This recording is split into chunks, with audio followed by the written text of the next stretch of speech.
go. So good afternoon, everyone, and thank you so much for joining this webinar. We hope that you will find it helpful and it will help you to make a decision whether or not our programme is for you or not. So I'll do very quick introductions and then we've got some presentations for you. So my name is Dr Hayley Connell and I am the programme lead for the Masters of Public Health Online. And we have Margaret with us today. Margaret, do you want to? Yeah, hi, I'm Margaret Ashton and I'm the postgraduate administrator for the online MPH. And we have the lovely Jenna with us today, who is a current student. Do you want to do a quick introduction, Jenna? Yes, good morning. I'm an MPH student online distance learning from Wisconsin in the USA. Perfect, thank you very much.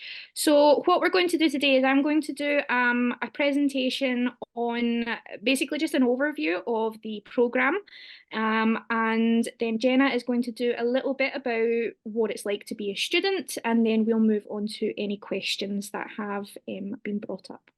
So I'll just quickly share my screen.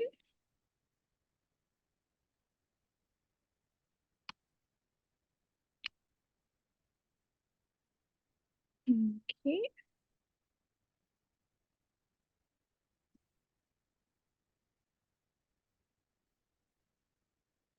There we go, technical difficulties to start with.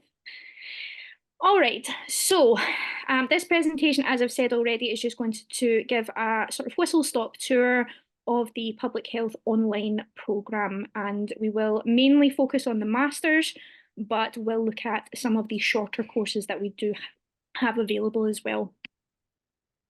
So just in case anybody wants a tiny bit of background about public health and perhaps why you might think about the University of Glasgow. So public health is basically the science and art of protecting and improving the health of people and their communities. So it's not necessarily just all about diseases and disease prevention. We also look at equality within health. We look at sustainable goals for the world health. So there's all different aspects that are covered with public health. And as having a master's in public health from this university, it will allow you to develop all the knowledge and the skills that you need in order to make a difference in the field.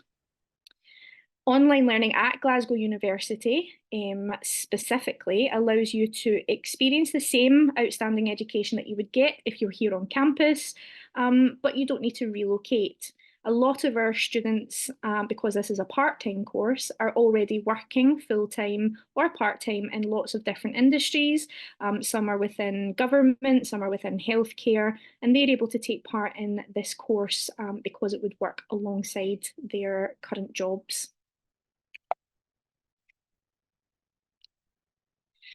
So there are 3 programmes that we do offer. So the Masters of Public Health, as I say, we will focus primarily on that within this presentation, but we also do some shorter courses that might be of interest to some of you if you don't have the time available to do the full Masters, and that's a postgraduate diploma and a postgraduate certificate in public health, and we can go through them very quickly to sort of show what the difference is. So first of all, the Masters of Public Health. So it is made up of a total of 180 credits, and that is split into 120 credits that are taught. 3 of those are core courses, so every student absolutely must do these 3 courses. Then there's 3 optional courses that allows you to diversify a little bit, so you can follow on with your own interests, whether it might be more sort of data stats based or whether it's more to do with sort of health promotion type things. You will have the opportunity to choose those courses. And then once you've passed all of this and gotten the required GPA, you can move on to your project. And this is a 60 credit project, and you will be assigned a supervisor who will support you throughout that journey. Now, the project is what makes this a master's, so that is the criteria in order to award you with that. So the course itself is part-time and it can take anywhere between 2.5 years and 6 years to complete. However, the majority of our students will finish the course within 3 years. So quickly just going over the shorter courses in case this is of interest to anyone. So the postgraduate diploma in public health is 120 credits and runs over the 24 months. And basically the difference is you don't do the project. So you do your 3 core courses, you also get to do the 3 optional courses, but then you don't have to do the project. If you are very sort of tight for time, you can do the 12-month course, again, part-time, and you will get a postgraduate certificate in public health. And this course includes 2 of our core courses, which is the Introduction to Epidemiology and Statistics and the Principles of Public Health. And then you can have the opportunity to pick one of our optional courses as well. And that's a total of 60 credits. So there's quite a few different options that will hopefully suit everyone. So a little bit about our courses. So the core courses that everyone has to take is Introduction to Epidemiology and Statistics, Principles of Public Health, and Research Methods in Health and Wellbeing. Now, all 3 of these courses have recently been completely and utterly overhauled. They're all up to date. They are all using sort of principles of active learning. So they're all very flashy, and it's courses that the academics have worked very, very hard on, and we're quite proud of them. So really innovative teaching here, and you will all get a really good grounding in what is required within public health with these core courses. Now, what I've put here is that each course is 20 credits, which equates to, within the university, about 200 hours worth of work. And that can be the lectures, it could be extra reading, it could be assessments. It's the sort of what is involved in order to complete this course. Then we have an array of optional courses. So we have between sort of the more data focused things like advanced epidemiology, and then we have the more people focused. So we've got health promotion, we've also got experts within globalization. So these courses are very popular. Another thing we have access to is leadership courses that some of our students might be interested in, particularly if they're working in perhaps NHS roles and they're looking to go into leadership. These optional courses can be helpful to pop on their CV. We're constantly updating the programme, and currently, just to give you a little bit of understanding of some of the brand new courses that will be available for the academic year 24-25 for Advanced Statistics and Planetary Health.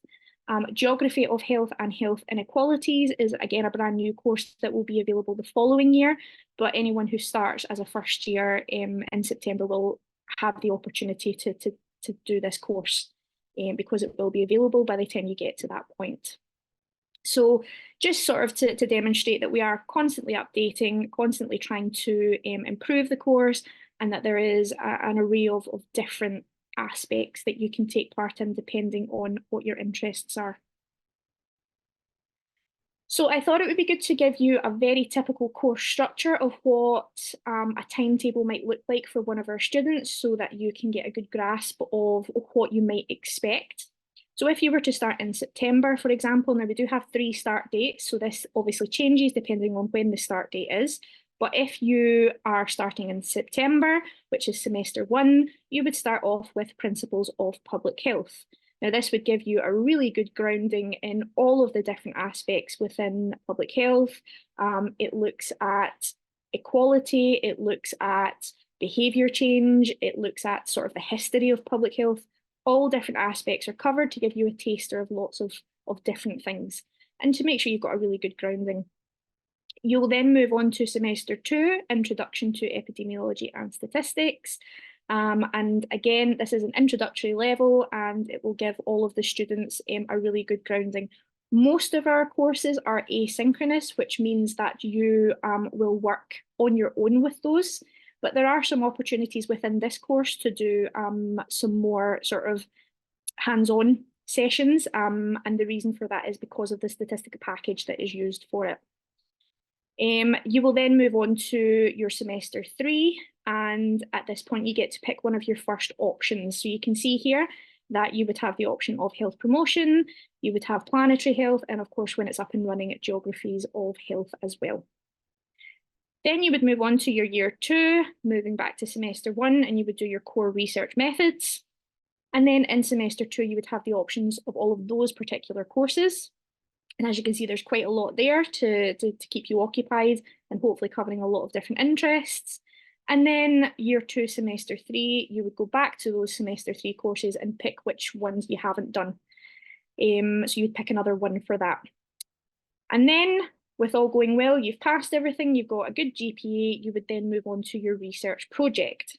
Now, the research project can be either supervisor-led, which means that the supervisors will advertise particular projects and students can apply to take part in that. It isn't a guarantee.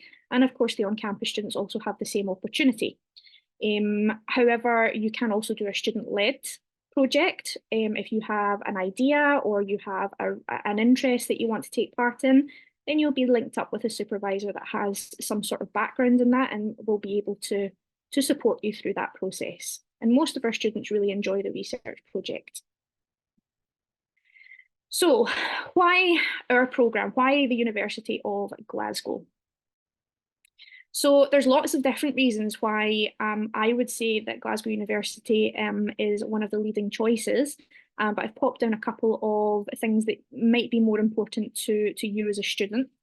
So you are going to be taught by world-leading academics and practitioners with expertise in lots and lots of different things. So it's not necessarily just professors, we also have clinicians that teach as well, and they're world-leading academics. There's a lot of multidisciplinary staff, which is really important within a sort of public health aspect because you're getting focuses from lots of different people. For example, my background isn't public health, it's behaviour change, but I bring another aspect into the programme and there's lots and lots of different examples within that. The university is classed as world leading. Sorry, I just muted myself. So it's classed as world leading and internationally excellent by the Research Excellence Framework. So we are a research-driven university, so a lot of our teaching is focused with research. So we will give you a concept and we will try and back that up with some sort of research sort of course study so that you can sort of understand it and it brings it to life for you. There's constant improvements and updates to the courses. There's, as I've said, lots of newly developed courses. They're all research focused and we try and give case studies to all of the context that you're given. We use a really interactive online program, so very few of the courses will use a sort of old standard PowerPoint. A lot of them are using sort of more flashy, asynchronous active learning opportunities, and a lot of our students are really enjoying that. You do also have opportunity to engage with both staff and students. We use Microsoft Team boards, and for many of the courses, they are very busy. Lots of the students talking to each other and talking to the staff member that facilitates. So even though it is part-time and online, you're not completely left on your own. You can engage if you want to. This may be important to some people when choosing their university. University of Glasgow is a Russell Group university, which means it's part of 24 world-class research intensive universities.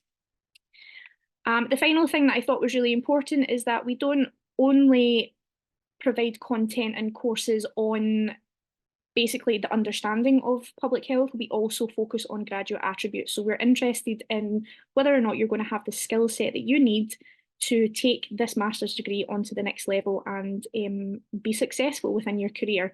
So a lot of our graduate attributes are mapped into content, are mapped into assessments. So we try and make sure that you've got the skill set that you need. Career opportunities, there are lots and lots. This is not a sort of hard and fast list here. There's hundreds of different things that you could become after doing this master's. Some examples here, of course, you could become a researcher if that's what you're interested in. You could go into sort of health promotion, epidemiology. You could go more towards the sort of data science side of it. You could work for the government and be in charge of health sort of policies and things. If you're more people-based, you might want to go into community health work or sort of the NHS and things. disease prevention. You could be part of the next team that stops COVID happening again. Or you could become one of me. You could become a health educator and educate the next generation. You could also take your master's and use it to further study and become a doctor within the field and get yourself a PhD. But that is not an exhaustive list. If you complete a master's, you're demonstrating the ability to manage a project because you're doing a research project, which will give you the skill set to do lots of different jobs out with the public health field as well. So our entry requirements to get in, so a 2-1 in a relevant degree or a 2-2 with some sort of work experience within public health. So if you can sort of demonstrate that you have worked within the field, then we would be interested in your application. When we say relevant degree, it's any degree with science or health component. We do sometimes get students who have a degree in something non-related. So for example, maybe history, so not related at all. However, they've got several years worth of accomplishment within the field, and we would absolutely be interested in those applications as well. So again, borderline second class 2-2s or third classes will be sent to, it would be me for review. And of course, if you do have experience within public health, then we would certainly look at it. For applicants with non-relevant degrees, again, experience at a professional level. So what you can do is you can email this email address here and ask about your suitability before you go through with the application if you're not very sure, and you can get more sort of informal advice before you go ahead with the full thing. We do also ask that students whose first language is not English, that they do pass an English language test. And that is part of the application process. And that's really just to make sure that you get the absolute best out of this programme. And for anything else that you may be interested in, so for example, how to apply, so how to start that application process or how much it costs to do each of the programmes. We've also got lots of sort of scholarship ideas that are there. When the application sort of windows are and any contact information, then please do visit this website and you should hopefully get everything that you need there. And that is me for my presentation, and I will stop sharing. So hopefully you found that interesting and that you found some help within that. So what I'm going to do now is move across to Jenna, who is going to give you a little bit of information about what it's like to be a student with us. Yes, good morning. So my journey, I guess, started out as me really just kind of wanting to go to school at a university that was very prestigious with top-notch instructors, and that's kind of what led me to looking into the University of Glasgow. Coming from the United States, I have goals to work on an international level, and in pandemic epidemic response, that's kind of where my interest has lied for several years. And so looking for a school in another country kind of gave me that little bit of a leg up on other individuals that might have the same background and degrees that I have. I am a registered nurse. I have a bachelor's degree in science of nursing, working in infection prevention for a small hospital currently in Wisconsin. So it's tying right in with what I'm in school for, and I'm hoping just to kind of take this to another level. Things that would have probably been a little helpful for me to know prior to starting was that, for one, this type of video existed. I did not view anything like this. I had kind of read a lot online. Going to school in the UK is very different than going to school in the US. The grading system is very different. So thankfully, I've had a wonderful person, Margaret, who's on this call, to be able to reach out to constantly. And I feel like I have bothered her several times over the last 3 years with all of my questions. I would say the hardest thing to get used to is basically just going to school in another country. Like I said, the grading system, anything from how the assessments are assigned, how the programs are laid out, the terminology is different. It's just been a lot of learning outside of the learning that I've been doing in the program itself. I have absolutely loved this opportunity. It's been very eye-opening being in school in courses with people from all over the world. It's been great. As Hayley said, the courses are kind of interactive, even though you're doing them on your own time and working at your own pace. I've been able to kind of read discussion posts from people from all over to get different aspects and how people think of the same topic. So it's really been eye-opening to me to be able to see this.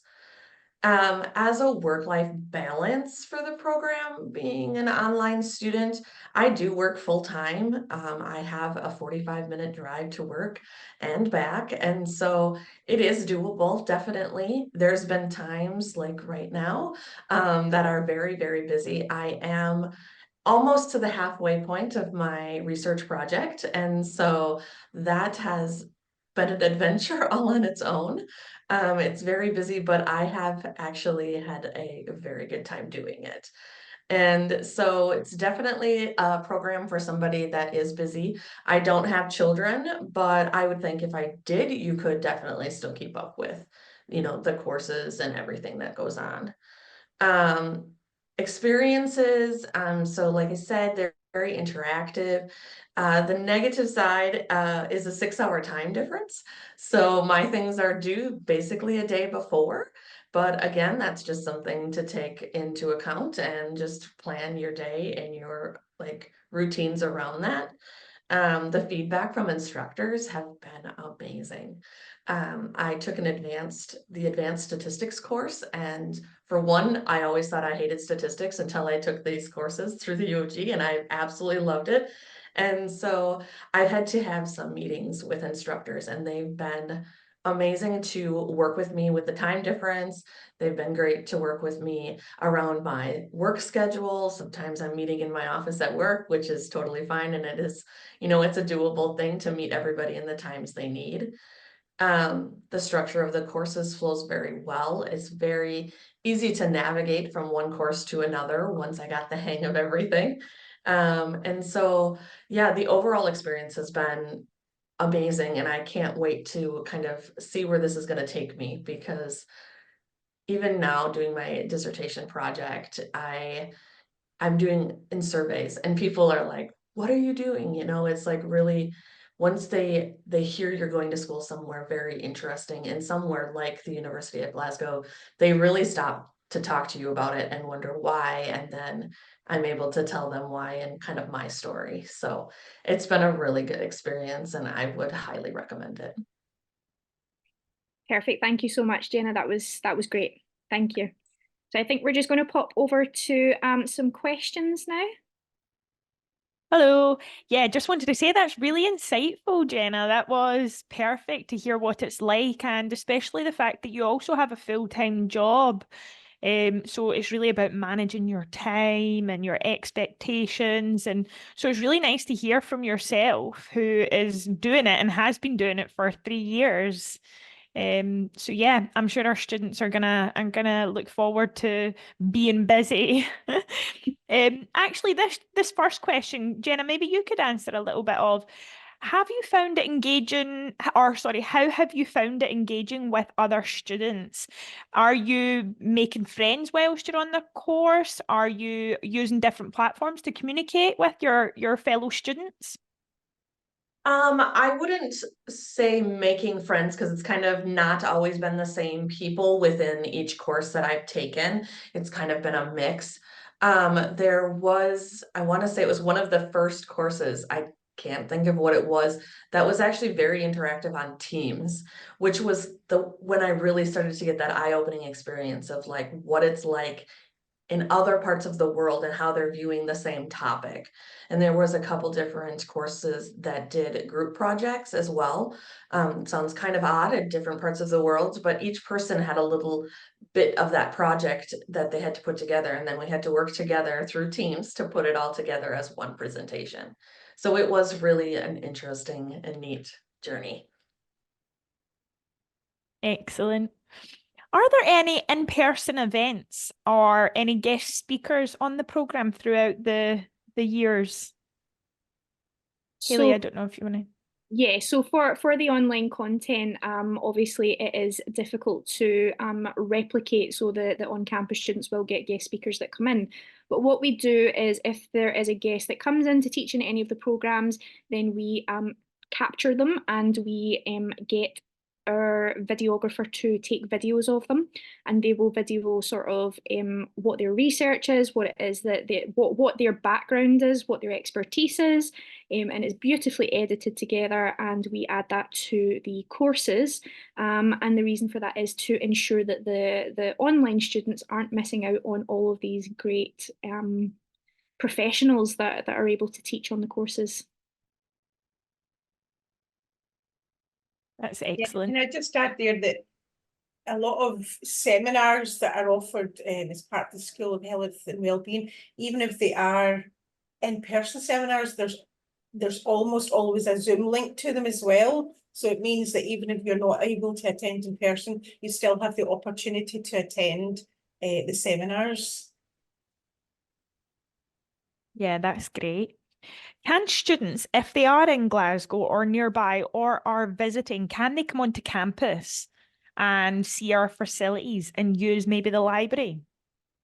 Absolutely, yes. They are students just the same as the on-campus students, and they are absolutely more than welcome. We are in our new building, the Clarice Pierce, and it's basically the School of Health and Wellbeing hub. So everybody in there has the same goals, the same focus, all the staff and the students all mixed together. So yes, if an online student happened to be near the campus and wanted to visit, they would be more than welcome. Yeah, I mean, as an online student, you will still get a student ID card. So when you complete your registration and upload a photograph, you will be sent a student ID card. And there is a reciprocal arrangement with some universities around the world where online students can use their libraries. Yep, great. Another thing I would mention, that everything that is used, all the references and all the reading that would be recommended for online courses, it's all available electronically. Yeah, that's a good point. Yeah, great. Can students come to campus to graduate? Yes, they absolutely can. Just exactly the same. They're just as much students as the on-campus. So, yes, they could absolutely come to graduate.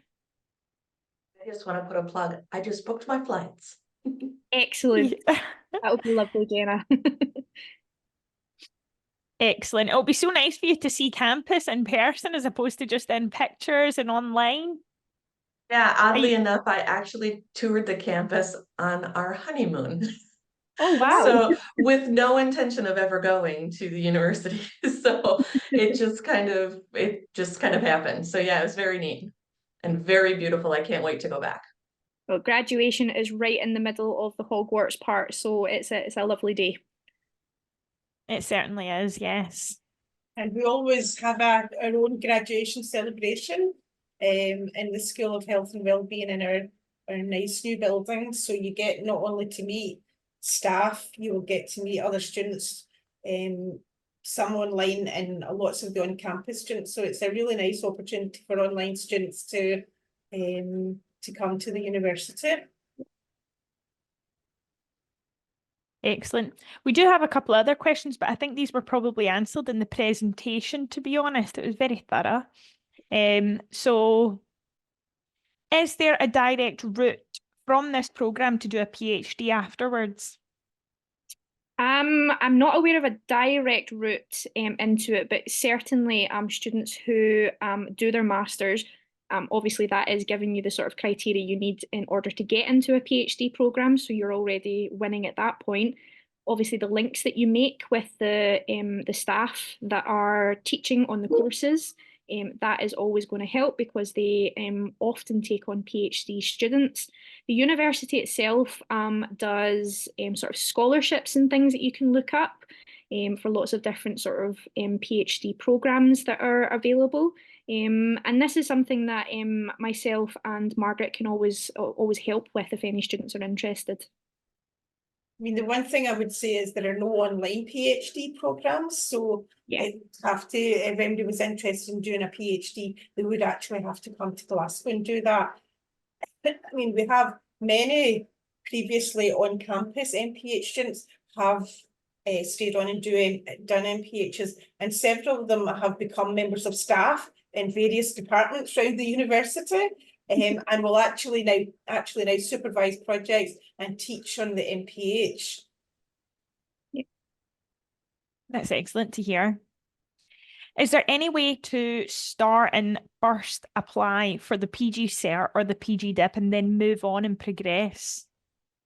Yes, absolutely. Yeah, I would imagine so. Margaret's probably best to. Yes, you that can. That's why you have that 6-year study period. It gives students the flexibility. I mean, if you've maybe not studied for a while, you're not quite sure, or even financially, you're not sure whether, you could do a full master's, you can absolutely start with a PgCert. You would have to achieve a certain GPA to be able to then transfer to either a postgraduate diploma or a master's. But yeah, I mean, we have in the past, had students who have started with either a PgCert and a PgDip, and then at the end have decided, actually, I want to stay on and do the master's. So yeah, that's absolutely feasible. You can even have a break.